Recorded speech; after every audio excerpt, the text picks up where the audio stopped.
Assalamualaikum warahmatullahi wabarakatuh. Selamat pagi anak-anakku kelas 6 SD Negeri 3 Jomboran. Bagaimana kabar kalian hari ini? Semoga selalu dalam keadaan yang sehat. Sebelum kita mulai pembelajaran hari ini, marilah kita berdoa menurut agama dan kepercayaan masing-masing agar dalam kita belajar selalu diberi keberkahan dan kemudahan. Berdoa mulai, berdoa selesai. Hari ini kita akan belajar tema 1, selamatkan makhluk hidup. Subtema yang ketiga, ayo selamatkan hewan dan tumbuhan. Pembelajaran ketiga dan keempat. Kamu telah mempelajari tentang pentingnya melestarikan hewan dan tumbuhan.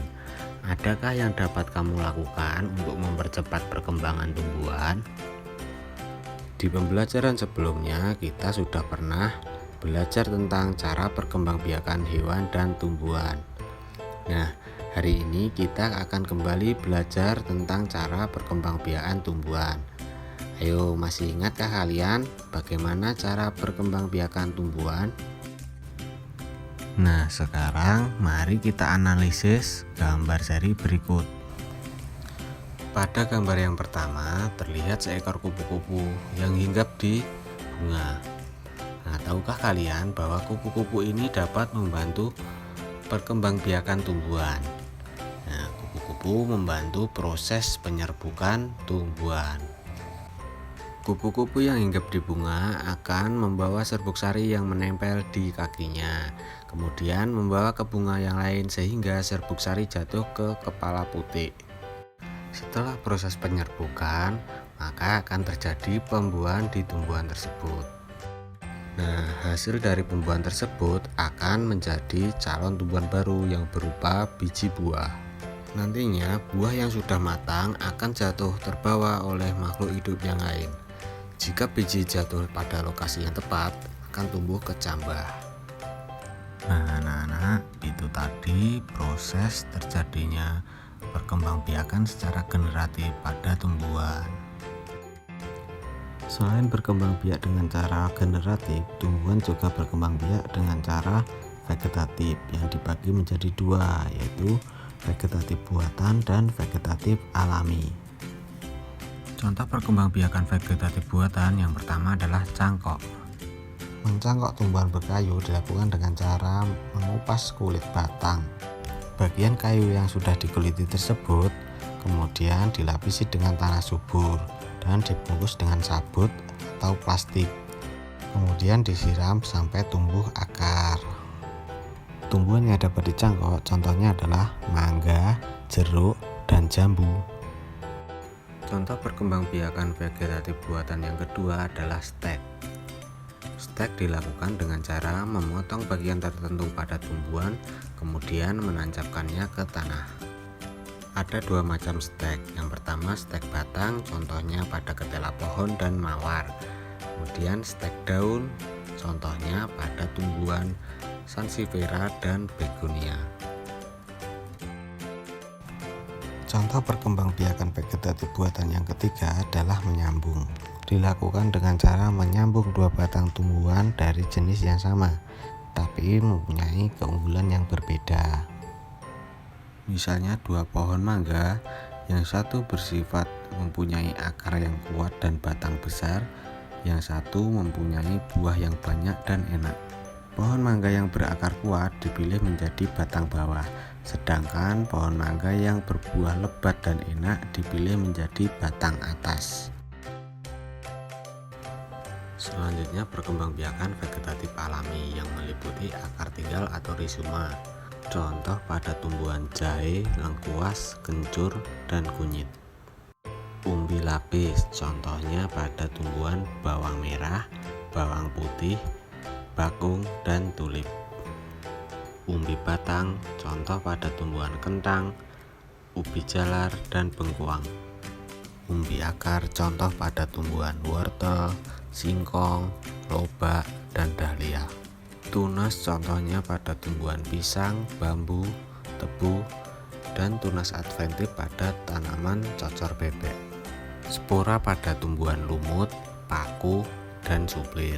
Dan terakhir adalah gerage, contohnya pada tumbuhan arbei, rumput teki, dan stroberi. Nah anak-anak, itulah tadi perkembangbiakan tumbuhan dengan cara generatif dan dengan cara vegetatif. Perkembangbiakan generatif yaitu perkembangbiakan tumbuhan melalui perkawinan sel kelamin jantan atau benang sari dan sel kelamin betina atau putih. Perkembangbiakan vegetatif yaitu perkembangbiakan tumbuhan tanpa perkawinan. Dengan membantu perkembangbiakan tumbuhan berarti kamu telah ikut melestarikan keberadaannya. Itulah wujud syukur kita kepada Tuhan Yang Maha Esa. Sekarang mari berkreasi untuk membuat poster. Poster adalah karya seni atau desain grafis yang berisi komposisi gambar dan huruf yang menarik di atas kertas berukuran besar dan berisi pesan-pesan.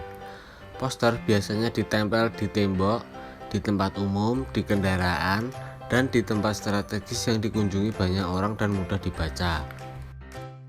Sebagai tugas, buatlah poster tentang pelestarian hewan atau tumbuhan di daerahmu.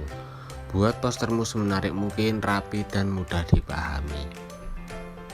Nah, berikut Pak Guru berikan contoh poster pelestarian hewan dan tumbuhan. Kalian juga bisa membuat poster pelestarian hewan dan tumbuhan sesuai dengan kreasi kalian sendiri-sendiri. Perhatikan lingkungan di sekitarmu. Ada banyak hewan bukan? Tahukah kamu bahwa menyayangi hewan adalah wujud dari rasa syukur kita kepada Tuhan Yang Maha Esa? Nah, sekarang simak baik-baik komik berikut ini. Ada seekor anak burung jatuh. Plak! Ya ampun, kasihan anak burung ini. Pasti ia terjatuh dari sarangnya. Aku harus mengembalikannya ke sarang. Burung sekecil ini pasti belum bisa mencari makan sendiri.